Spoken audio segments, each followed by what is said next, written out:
quelques années. Donc vous pourrez retrouver dans ma playlist podcast d'autres avis de ce type et aussi des podcasts sur d'autres choses. Alors ces vidéos ne sont pas vraiment 100% des podcasts, c'est-à-dire que je m'enregistre sur un dictaphone quand je peux pour vous donner mon avis, et c'est pas toujours dans des moments 100% pratiques pour filmer, d'où le fait que je fais plutôt des enregistrements. Et après j'utilise une vidéo de ma chaîne secondaire, donc là en l'occurrence une vidéo de repassage sans chuchotement pour servir de fond visuel à la vidéo et passer d'un audio à une vraie vidéo, si je peux dire ça comme ça. Je sais que c'est pas forcément très clair ce que je vais dire, donc écoutez, les images parlent mieux que les mots, comme on dit. Donc je vous laisse tout de suite avec mes avis. Avis numéro 1. J'ai écouté un autre épisode de podcast, Code Source, cette fois sur, alors je suis désolée, j'ai oublié son nom, je crois que c'est Paul François, un agriculteur qui a fait condamner Monsanto, enfin l'entreprise Bayer qui a donc maintenant Monsanto, pour intoxication aux pesticides, on va dire ça comme ça. Et donc ce podcast, à l'occasion du dernier procès qu'il y avait, le dernier volet du procès qu'il y avait entre les deux parties, revenait sur toute l'affaire. Alors moi c'est une affaire dont j'avais déjà un peu entendu parler, mais je vous avoue que là comme ça je me rappelais plus trop les détails. Et donc là au moins il rebrasse tout. Et c'est vraiment édifiant. Donc si vous connaissez déjà bien cette affaire, honnêtement le podcast vous sera d'aucune utilité. Parce que voilà, ils reprennent vraiment toute l'histoire. Donc dans ce cas-là, je vous le déconseille. Par contre, si comme moi, vous ne saviez plus trop, ou si vous êtes plus jeune, parce que c'est une affaire qui commence au début des années 2000, et que vous trouvez ça intéressant, ou que vous avez envie d'en savoir plus, là, ce podcast sera parfait. Il dure pareil une vingtaine de minutes, et pourtant, on a le temps de balayer vraiment beaucoup de choses.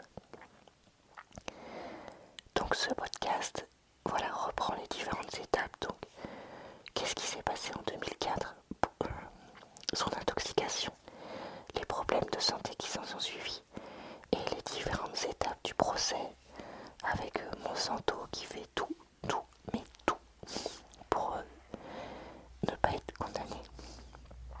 Donc voilà, c'était très intéressant, mais en même temps très triste de voir que cet homme a des problèmes de santé à vie. Que sa femme est décédée quand même anormalement jeune, et que toutes ces années et ces années et ces années de lutte se sont soldées par un dédommagement financier minime, limite anecdotique, compte tenu de l'argent que possède cette entreprise. Mais voilà, lui ce qu'il voulait c'était faire condamner Monsanto, qu'il soit officiellement condamné et qu'on ne puisse plus jamais revenir dessus. Et c'est ce qu'il a eu la chance d'obtenir. Donc, enfin la chance, non, ce qu'il a obtenu puisque c'était le cas. Donc voilà. Écoutez, moi j'ai trouvé ça très très très intéressant. Et je vous le conseille vraiment. Avis numéro 2. J'ai écouté l'épisode Affaires étrangères sur les batteries électriques. Et donc l'opposition France, reste de l'Europe, Chine, États-Unis. Honnêtement, c'était intéressant. Mais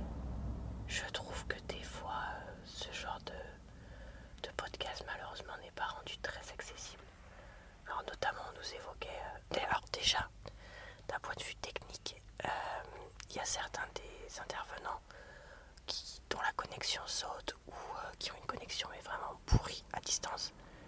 Et malheureusement, à cause de ça, ils sont difficiles à entendre.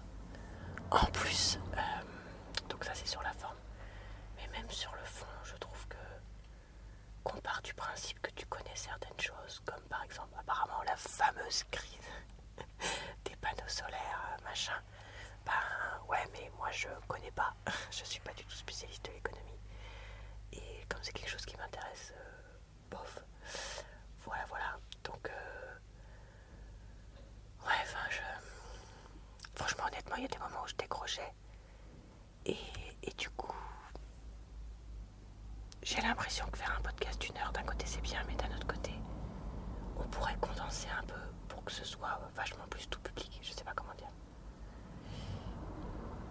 Je sais pas. Mais bon, bref, du coup, tout ça pour dire que pourquoi pas, mais voilà, j'ai pas été passionnée. Avis numéro 3. Je voulais vous parler de l'épisode de Code Source sur le notaire qui a comment dire, fait des faux testaments et donc détourné une très grosse somme, enfin l'ex-notaire, pardon, puisqu'il avait été radié de l'ordre des notaires. Donc en fait c'est un procès qui s'est tenu apparemment il n'y a pas très longtemps. Tout cet épisode de Code Source dessus pardon. Et en fait donc cet ex-notaire avait monté un système avec son ancien associé et des proches où quand une personne fortunée décédait sans héritier, comme par hasard, on finissait par retrouver un testament au nom d'un de ses proches et il pouvait donc ainsi toucher l'argent qui, qui n'était pas réclamé et qui aurait dû revenir à l'État. Évidemment, vous vous en doutez, au début, ça passe, et puis vient un moment où ça passe plus quoi. Donc voilà. Et donc là, cet épisode de podcast nous explique un peu l'affaire de façon assez succincte et nous raconte qu'à la fin, roulement de tambour, on est quand même sur un préjudice de 5 millions. Non mais vous imaginez, mais c'est une somme démentielle. Donc voilà, donc écoutez, c'est un petit podcast que j'ai écouté en voiture. Donc voilà, rien de foufou, mais enfin rien de foufou. C'est très impressionnant, même si c'est une histoire malheureusement. On se doute que c'est le genre de chose qui a déjà dû arriver et qui arrivera malheureusement encore. Avis numéro 4. Je voulais vous parler du podcast LSD, la série documentaire par Radio France. Oui, c'est ça. J'ai eu un doute, mais c'est ça. Alors, je vous en avais déjà parlé parce que suite à un conseil de Télérama, j'avais écouté ceux sur la ruralité. Et là, j'ai vu qu'en fait, il y en avait plein de séries avec à chaque fois 4 épisodes d'une cinquantaine de minutes. Et aujourd'hui, j'ai envie de vous parler de la série L'Arabe du coin. C'est comme ça qu'elle s'appelle. Où une jeune femme revient sur la présence d'épiciers d'origine du Maghreb, voire plus, on va en reparler, qui a existé beaucoup dans les années 60 à 2000. Et voilà. Et donc, en fait, ce qu'on apprend dans cette série documentaire, c'est que déjà, en fait, le père de la journaliste, de l'auteur du podcast, enfin je sais toujours pas comment on dit, était donc de cette profession-là. Donc ça c'est très intéressant parce qu'il vient témoigner dedans. Et on apprend en fait qu'il y a eu différentes phases dans l'histoire de, de cette profession en France. Et pourquoi est-ce qu'on a eu autant de personnes algériennes puis de Djerba à faire ça. Et aussi on nous parle beaucoup de, comment dire, de,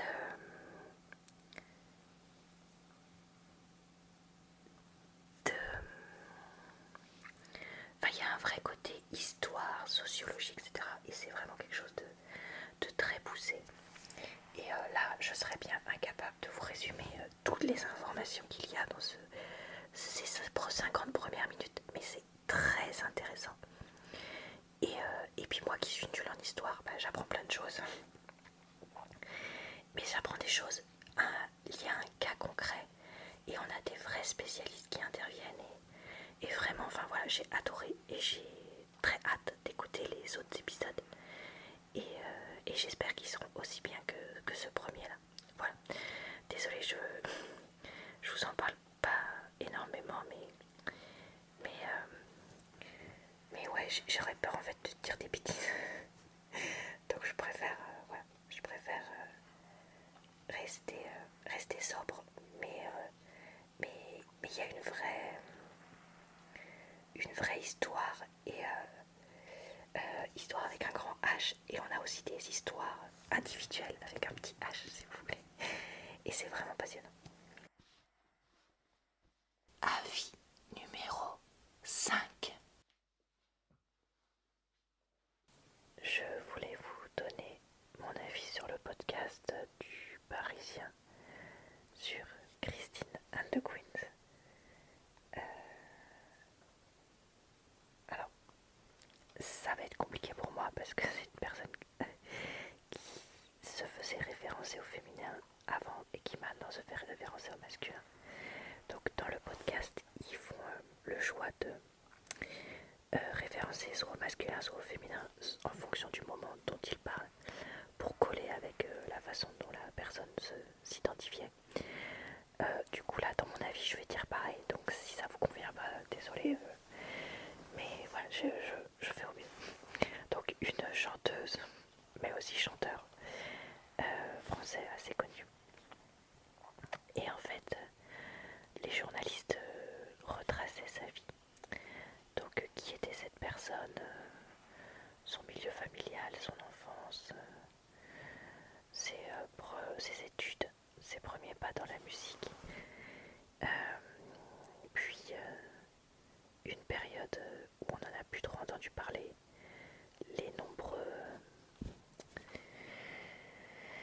comment dire, contre-coups médiatiques que cette personne a dû subir, et où il y a eu toute une période où en fait on ne parlait pas du tout de sa musique mais d'autres choses. Et c'était assez intéressant parce que moi en fait c'est quelqu'un que je connais pas du tout, puisque c'est genre de musique quand ça passe à la radio, pas de façon comment dire, extrêmement en boucle. Ça va, j'aime bien, mais voilà, sans plus quoi, c'est pas trop mon style de musique. Par contre c'est le style de musique que mon papa adore. Ça, Clara Luciani, non, j'ai un doute. Bref, ce genre de musique là, c'est ce que mon père il aime bien. On s'en fiche, je m'égare. Et voilà, et du coup, bah, avoir un podcast d'une demi-heure pour retracer un peu tout ça, c'était vraiment intéressant. Par contre, une chose que je tiens à noter, c'est que bah, ils ont mis quelques extraits de chansons dans le podcast, mais alors les extraits de chansons étaient avec un volume hyper fort par rapport au reste du podcast. Donc laisse tomber ça, ça te hurlait dans les oreilles, et ça c'est super dommage. Parce que c'est vrai que ça cachait un peu l'expérience. Après, le reste du podcast était bien, même si j'aurais aimé qu'on développe plus bah justement ses réflexions autour de l'identité de genre, parce que je trouve que c'était cité sans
principales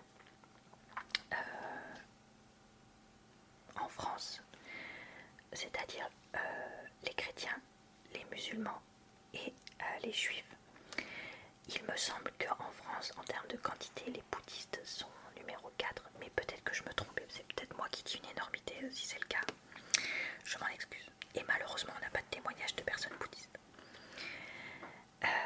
Mais ces personnes discutent de justement ce que c'est d'être croyante et pratiquante quand on a des textes sacrés qui sont plus ou moins non féministes. Et justement, pourquoi je dis plus ou moins? Parce qu'elles discutent des interprétations et surtout des traductions qui ont été faites de ces textes-là. Et c'est là où c'est extrêmement intéressant et où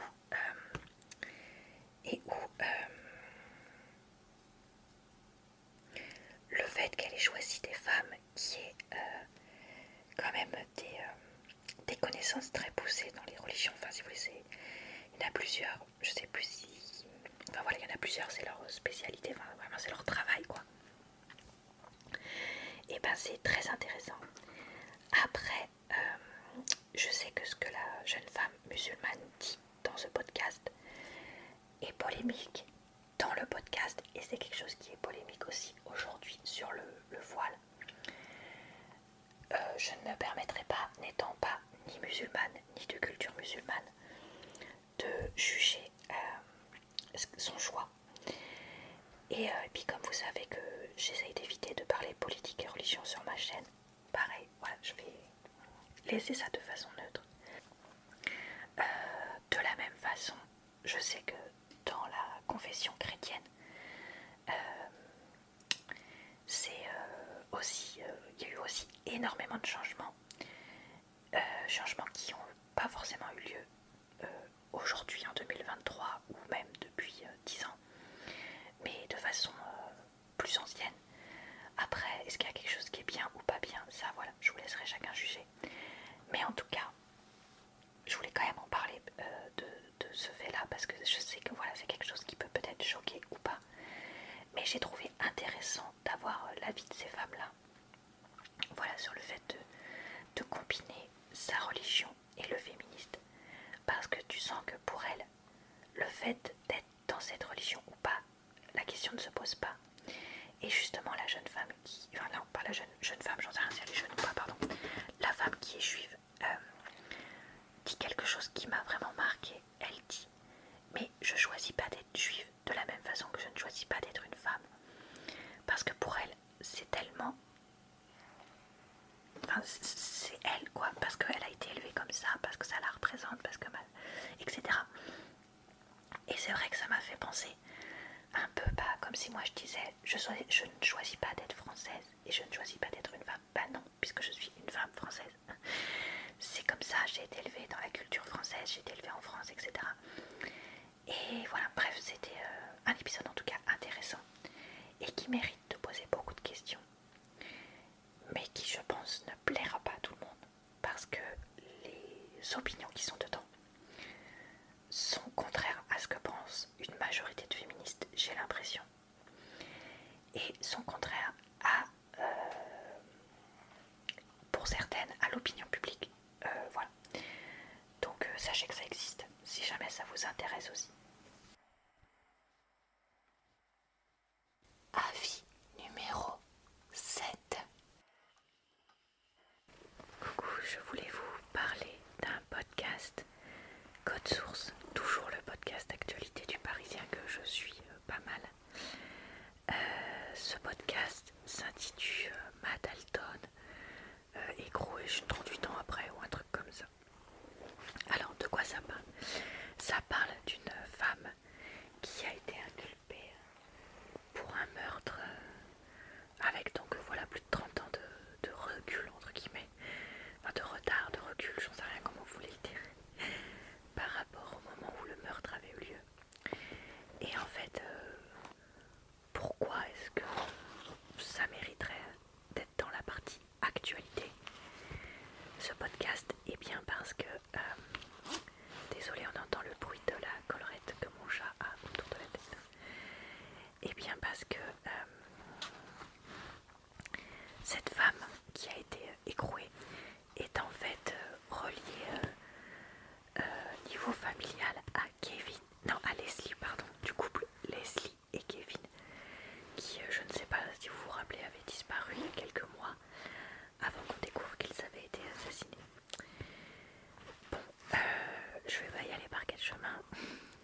intéressant entre guillemets sur ce podcast, que voilà, on sait d'ailleurs pas trop qui sont les autres coupables, parce qu'en fait on nous dit que finalement elle a été inculpée pour meurtre en bande organisée ou un truc comme ça, sauf que où sont les autres, on ne sait pas, enfin bref. Donc ouais, je trouve que voilà, c'est naze quoi, et très honnêtement je me serais bien passé de l'écouter avec le recul. Donc voilà, pour une fois, un podcast que je ne recommande pas. Avis numéro 8. Du podcast Code Source du Parisien, j'ai aussi écouté un épisode sur Thierry Casasnovas. Alors, Thierry Casasnovas, vous connaissez peut-être ou peut-être pas. C'est un adepte du crudivorisme, donc le fait de ne manger que des aliments crus, et des médecines alternatives, qui s'est fait connaître sur YouTube depuis 10 ans, et qui a donc de nombreux fans. Moi j'avais déjà vu ses vidéos passer, j'avais cliqué sur une ou deux fois, je sais plus, en me disant bon qu'est-ce que c'est, ça m'avait pas convenu. Ensuite j'avais entendu de lui qu'il était quand même particulier dans ses discours, mais là je parle de il y a au moins 7 ou 8 ans, et en fait je vous avoue que depuis c'était complètement disparu de ma vie. Et donc en fait quand dans le podcast il s'explique qu'il a été condamné, ou mis un examen ou condamné, je sais plus, non, condamné je crois, pour pratique illégale de la médecine à but de faiblesse, blanchiment d'argent aussi je crois, ou je sais plus, enfin, un truc comme ça. Je vous avoue que j'étais à la fois surprise et non surprise que ça en soit arrivé là. Surprise parce que je savais pas du tout qu'il avait été condamné et tout ça. Mais en même temps pas si surprise que ça, parce que voilà, je vous disais que j'avais bien vu que c'était quelqu'un de très très très particulier. Et le genre de personne qui divisait beaucoup, parce que c'est soit on adore et on est fan, soit on déteste quoi. Mais voilà, voilà. Et donc écoutez, j'ai trouvé ce podcast moi très intéressant. Moi qui ne fait pas partie de ses adeptes, mais qui ne fait pas partie non plus des gens qui le haïssent. Parce que j'ai pas vraiment d'histoire avec lui en fait, ou de proches qui ont d'histoire avec lui. Et du coup voilà, donc écoutez, j'ai trouvé que le podcast était, ma foi, assez clair et limpide. Après, c'est le genre de podcast où ce serait bien qu'il n'y ait pas de jugement et qu'on reste neutre, vu le fait que ce soit quelqu'un voilà, qui déchaîne un peu les passions, on va dire ça comme ça. Mais en même temps, c'est difficile de rester neutre, etc. Donc voilà, je pense pas que c'est un épisode qui conviendra à tout le monde, parce que je pense que les personnes qui aiment bien Thierry Casasnovas trouveront peut-être ce podcast déplacé. Surtout que lui-même est assez anti-journaliste au final. Mais en même temps, moi j'ai l'impression que ça présentait ça de façon pas si mal. Après, je sais pas, vous me direz ce que vous en pensez, si vous l'avez écouté.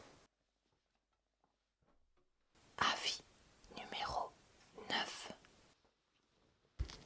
Nouveau podcast Code Source, le podcast d'actualité du Parisien.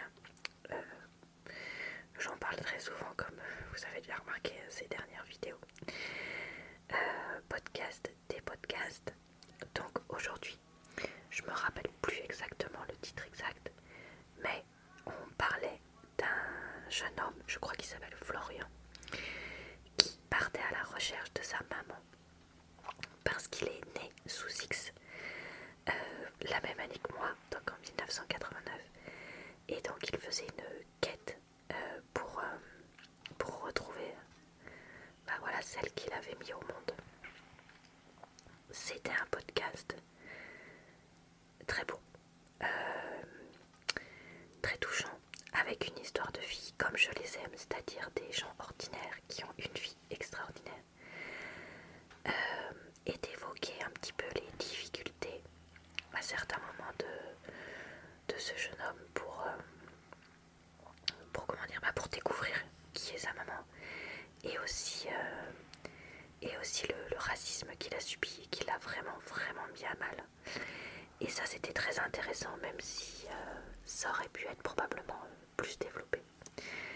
Mais honnêtement, j'ai écouté ce podcast en rentrant du boulot un soir, maintenant que je travaille plus loin, en étant quand même bien fatiguée. J'avais besoin d'un truc un peu feel good et c'était exactement ce qu'il me fallait. Donc si c'est le genre de podcast que vous recherchez, eh bien je vous le recommande. Donc comme je vous ai affiché, voilà, j'espère que vous serez compréhensif sur mon avis vis-à-vis des religions et du voile et d'autres signes religieux d'ailleurs, de toute façon en général, ainsi que sur la personnalité YouTube, si je puis dire, Thierry Casasnovas. Je compte sur vous pour être compréhensif, même si j'ai essayé d'être respectueuse et bon, je me suis même d'ailleurs un peu censurée sur certaines choses. Mais voilà, je compte sur vous pour ne pas faire de polémique inutile. Après, si vous n'êtes pas d'accord, au contraire, dites-le moi. Mais il y a être pas d'accord et polémiquer pour polémiquer. Je pense que vous comprenez ce que je veux dire. Voilà. En tout cas, j'espère que cette vidéo vous a plu. Je vous retrouve, je pense, le mois prochain pour une nouvelle vidéo podcast des podcasts. Donc, n'hésitez pas à revenir à ce moment-là. Et d'ici là, tous les jours, sur ma chaîne pour de nouvelles vidéos. Sauf le mercredi. Et vous pouvez me retrouver normalement le mercredi sur ma chaîne secondaire pour des vidéos sans chuchotement, mais plus longues pour vous relaxer. Je vous souhaite donc une bonne soirée.